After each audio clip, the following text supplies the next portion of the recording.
GCI Jamal Smallz, Hometurf, next to blow, another edition, man, in the building. I got Ross Mack this week. What's up? Yes, sir. What's going on, Chicago? Jamal Smallz, appreciate you. How you living, man? You good? Man, I'm living good, man. You already Yeah, know. yeah, Trying to get to it. yeah. So let's jump right into it, man. You got first of all, you got the single Dub, A dub, yes, a sir. Dub, a Dub. Okay, talk about the single, man. Like how it came about, explain to the people what it's about, and who's on it. Man, it's produced by two of my homies, J Mix and Clue. Clue the DJ, and a dub is just pure motivation, all about getting to the money. That's kind of my whole brand persona Okay. as the Wall Street rapper. Just trying to let Moggs know, give him some jewels on how to actually get to the money. We all talk about getting money, but Yeah. I'm trying to help establish different levels of getting money, Yeah. generational wealth type money. So And you got everything. you got a unique way of doing that. Like talk about that, like the whole Maconomics Yes, sir. series thing. So for me, man, being from the south side of Chicago, I've been exposed to a lot of different things that some of my peers I grew up with wasn't, blessed to be exposed to.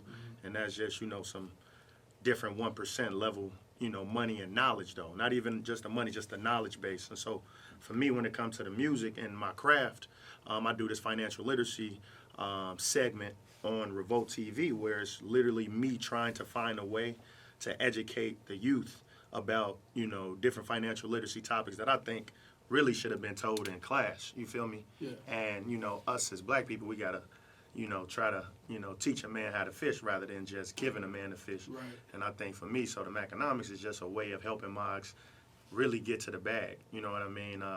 It got picked up by Revolt after me doing several segments just on my IG.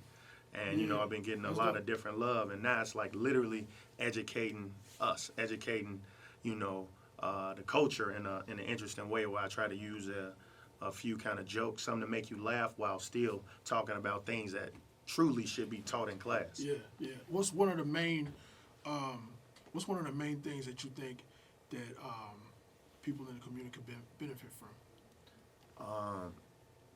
I mean, it's really just knowledge and what we exposed to. I think once, one of my biggest things that I always was talking about with some of my family, some of them might be like, okay, why don't you like Trump?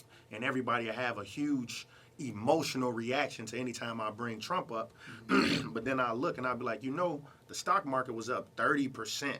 Yes, last year, right? 2019 stock market was up 30%, right? But that's not nothing we talk about. That's not nothing we are even knowledgeable about. So then I'd be like, okay, did you participate in all this wealth creation? It was trillions of dollars of wealth created last year, and majority of people look like us. Majority of black people didn't participate in that Right. new wealth creation, right? So for me, it's like, man, once we start knowing this, because we know everything, that we deem to be cool. You know what I mean? The moment a rapper talk about any type of drugs, everybody in the hood gonna now want to know about that. Any type of pistol, they want to know about that. Oh, okay. So, and it's the same with this investing, because it was like Jay-Z who really came with it. And this was, 444. So this is 40-year-old plus Jay-Z. Right. If he would have been talking this, 10, 20 years ago, Moggs might have caught on to it a little earlier. So for me, it's like, man, how can I try to help expose Moggs to what I believe we all should know? Because it's just basic stuff that we take for granted. And it's like, okay, how can I give Moggs more knowledge than we have had growing up? Right, right. So now the what you're referring to is like investing. Is it any specific investing, or is it just overall? Or? So the thing is, so I just want to dispel any misconceptions when it comes to investing. You don't need to be rich to invest. You don't need to be, the same way you open up a bank account is the same way you can open up a brokerage account. Right. A brokerage account is what you can actually have your money in and have that, investing, buying stocks, buying bonds, ETF, mutual funds. And so for me, it's like I want to, dispel all those, misconceptions and help people understand, wait, you could actually buy a crib, you can buy a 4-flat for only putting 3.5% down. Not like, back in the day what we heard is like, man, you got to add 20%. Right. So it ain't no ownership in the hood. Right. You know what I mean? It's like, oh, you ain't got to be rich. I can buy a stock tomorrow for $28. Like, oh, okay.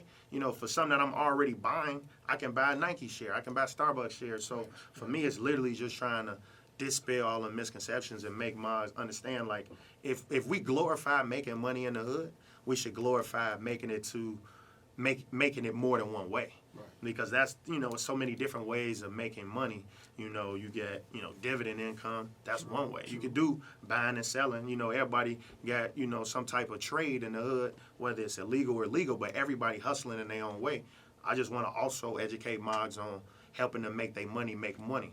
Because at the end of the day, we put our money in a bank account, we ain't getting paid for that. If that. You feel me? We getting 0.01% on our money, where the bank taking our money and actually lending it out to other people to go buy a crib. So they using our money to make more money, whereas we should be using our own money to make money.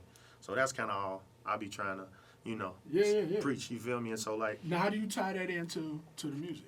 man, so for me, one of the things I always said. So I used to work on Wall Street for a long time, and one of the biggest things is that it was, being from the South Side of Chicago, I was the only black person on my trading desk, and one of the biggest things for me was like, man, if I make music, how I'm going to feel if my boss hear my music?